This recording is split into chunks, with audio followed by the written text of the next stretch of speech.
न्याय, नीत, शांती. भाव भयणीनो, आयज ही उतरां आमी आयकता. पयले वाचपान करीत भाशेन आमच्या मुखार आसा इजेकियल प्रवादी. आनी इजेकियल प्रवाद्या विशीं देव हो खेरीत संदेश दिता. देव कितें पळयता, देव कशे भाशेन पळयता. आमी मनशां कडेन वेगळे भाशेन पळयता आनी आमकां जाय ते भाशेन संवसारान वस्तू चडश्यो घडनात, देवाक जाय ते भाशेन घडटात. आनी जायते पावटी देव जें कितें करता तें आमी मानून घेवंक फाटीं उरता. देखून देव करता तें चुकीचें म्हणपाचें काय तुमीच करतात तें चुकीचें म्हणपाचें देवाचो प्रश्न आमकां. जाल्यार देव जें करता तें आमकां कसलोय तरी संदेश दिवपाक वा आमकां एकलिसांव शिकोवपाक करता. आतां ह्या दिसांनी जेन्ना युक्रेन झूज पेटलेलें आसा, कोणें तरी ताचेर नियाळ करून म्हणलें, God is using Russia to teach a lesson to the world.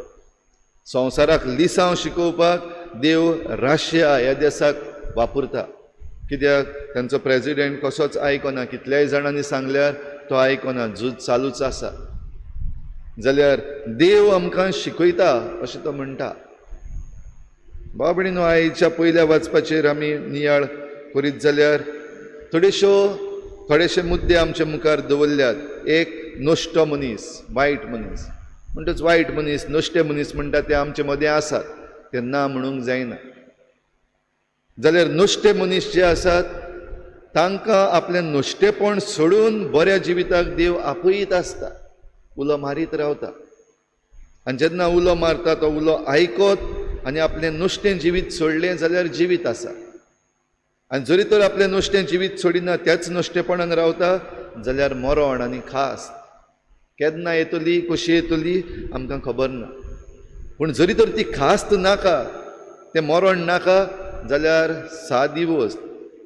देवानूच म्हणलां, आदी कितलेंय वायट केल्लें आसा जाल्यार पासून आनी आतां जरी तर बऱ्या जिविताक वेंग मारली, हें वायट सगळें सोडलें जाल्यार तो मरचो ना, ताका मरण येवचें ना. काय बरी ही चिंतना आमच्या मुखार आयच्या पयल्या वाचपान दवरल्या. म्हणटच कोणूय कितलोय वायट मनीस आसूं, जिवीत जोडपाक सोयेग आसा. पूण हो सोयेग घेयना जाल्यार मरण. जाल्यार जी आमी मनशां आसा, जावं आमी नश्टीं जावं आमी बरीं, दुसरे वाटेन ह्या मनशाक आदार करपाक आमकां जण एकल्याक नेमल्यात हेंय सांगता. आनी ह्या पासत इजेकियल प्रवाद्या खेरीत भाशेन हो संदेश, जरी तर तूं कोणूय मनशाक पळयता तो नश्टो वो तो वायट, तो चूक करता, जाल्यार ताच्या तोंडार ताची चूक सांग. आनी जरी तर तुवें सांगलां, तुवें तर सांगूंक ना, आनी तो मनीस जरी तर त्या पातकान मेलो, जशें ह्या वाचपान आमकां म्हणलां, जरी तर तो आयकना आनी त्याच वायटान रावता जाल्यार मरतलो. पूण असलो मनीस जरी तर मेलो आपल्या वायटान, आपल्या पातकान, जाल्यार ताचो गुन्यांवकार हांव तुका करतलो, ताचो जबाबदार तुका करतलो, कित्याक तुवें सांगूंक ना. ह्या पासत जण एकल्याक आमकां कायदो, कोणूय जरी तर आमी नश्टो मनीस म्हूण पळयता, ताका मरण फावो आमी म्हणटा, वो ताका खास्त फावो आमी म्हणटा, जाल्यार तुवें सांगलां, तुवें पळयलां, तुवें ताचे पासत कितें केलां. म्हणटच पयली वस्त सांगता, ताका ताच्या तोंडार सांग. जरी तर ताणें मानून घेतलें जाल्यार तो जिवीत जोडटलो आनी ताचे पासत तुवें जिवीत जोडटलें. पूण तुवें जरी तर सांगूंक ना आनी तो मेलो जाल्यार तो मरतलोच, पूण ताच्या मरणाचो गुन्यांवकार हांव तुका करतलो. पूण जरी तर तुवें सांगलें, ताणें मानून घेवंक ना, ताका ताच्या ह्या नश्टेपणाची खास्त फावो जातली, मरण फावो जातली, पूण ताचो गुन्यांवकार तूं आसचो ना. 3 वस्तू खेरीत भाशेन इजेकियल प्रवाद्याक देवान सांगल्यो.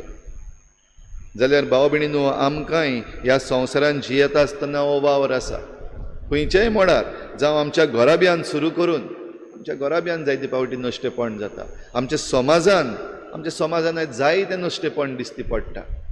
आयज आमच्या राजकी मोडार आतां एलिसांवां जालीं, निकाळ आयलो, जायत्या जाणांक आमकां हो निकाळ आयला तो घडये मान्य ना अशें जावपाक जायना. शॉक जालो आमकां, जायत्या जाणांक शॉकिंग अशें म्हणलें जायत्या जाणांनी. पूण देव आपणाची वाट जेन्ना चलयता तेन्ना देव जाणा कितें करता तें. ह्या पासत आमची जबाबदारी आमी पाळटा वो ना हाचेर आमचें जिवीत दल्ललें आसा. वो आमची खास्त वो आमकां इनाम मेळटलो तें ताचेर धरलेलें आसा. आनी शुभ वर्तमानानूय जेजू आयज करीत भाशेन हेंच आमच्या मुखार आमच्या दोळ्या मुखार दवरता. तुमचें प्रमाणीकपण जरी तर त्या फारिजावाहून वो शास्त्र्याहून व्हड न्हय जाल्यार तुमी सर्गीच्या राज्यान भितर सरूंक पावचीच ना. म्हणटच आमकां कळयता की हे शास्त्री जे आसात, फारिजेव आसात, आनी जायते फावटी म्हण याज्ञीक आसात वो आनी कोण वडील आसात, तांचें जें प्रमाणीकपण आसा सर्गीच्या राज्यान भितर सरूंक कडेन पावचें ना. ह्या पासत कोणूय वायट करता, कोणूय चूक करतात, तो चूक करता देखून हांवूय करता वो ताच्या हून हांव बरो जावपाक सोदिना जाल्यार सर्गीच्या राज्यान भितर सरपाक भोव अवघड, तुमी सर्गीच्या राज्यान भितर सरूंक पावची ना. देखूनच आमकां सयेक आसा ह्या संवसारांत आसतना, हांगासर चलता आसतना एकामेका बरोबर कितेंय तोंटो जरी तर उप्रासलेलो आसा, तूं वेदी मुखार येता, केरीत भाशेन आमी सदांची कोण मिसाक येता तांकां आनीक चड, तूं जेन्ना वेदी मुखार आयलाय तेन्ना घडये तुज्या पातकाक लागून, तुजे चुकीक लागून घडये तुका फावो न्हू, आमकां फावो न्हू, पूण ही भेट भेटूय नाका अशें जेजू म्हणना. पूण पयलीं वच आनी हो तोंटो जो तुमचे मदें उप्रासला तुजो आनी तुज्या वाद्या मदें तो सुटावो कर. घडये आतां आमी सगळीं उठोन वचपाक लागत जाल्यार मिसाची भेट आतां जावची ना. पूण आमच्या काळजान केरीत भाशेन वो आमच्या मनान जें कितें आमी चिंत्ता ताचेर जायतें दल्ललें आसा. देखून कोणाचोय आमकां राग मिसाचे भेटीक येता तेन्ना, वेदी मुखार येता तेन्ना जरी तर राग आसा जाल्यार त्या वेळार निचेव करपाक आमी गरज. वय हो म्हजो वादो जो आसा, हो म्हजो दुस्मान जो आसा ताका बोगसूंक म्हज्यान जायना, ताणें म्हाका खूब वायट केलां, ताणें खूब चुकी केल्या, ताणें खूब नश्टेपण केलां, वय घडये केलां, पूण हांव हांगासर रावन ताका बोगसूंक सोदतां. हांव म्हज्या मनांतल्यान म्हज्या काळजांतल्यान देवा लागीं ही कृपा मागून ताका बोगसूंक सोदतां. हें जरी तर आमी म्हणिनात जाल्यार आमची भेट बेस्ती पोकी, ही भेटेक वालोर ना. पूण हें जरी तर आमच्यान म्हणूंक जालें, वय हो म्हजो वादी आसा, हो म्हजो दुस्मान आसा, ताणें खरेंच वायट केलां, ताका खास्त फावो, ताका मरण फावो, सगळें फावो, पूण तें देवाक पळोवन दी, हांव ताका बक्षितां, हांव ताचे पासत मागतां. हें जरी तर भाव भयणीनो आमच्यान करूंक जाता जाल्यार आमी सर्ग जोडलो, आमी जिवीत जोडलें. तर हेंच जिवीत जोडूंक आनी हो सर्ग जोडूंक आमकां जण एकल्याक आयज आपयल्यात.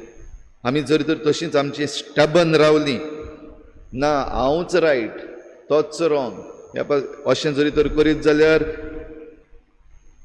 तुमी दोगूय जाण नितीदारा मुखार पावतल्यात. आनी आयज काल नितीदार कसली नीत दितात ती आमच्या दोळ्या मुखार आसा. भणपणीन पडशी आनी निमणी दमडी फारीक करीसर तो तुवें सल्लो सुटचोच नाय, जेजूची उतरां.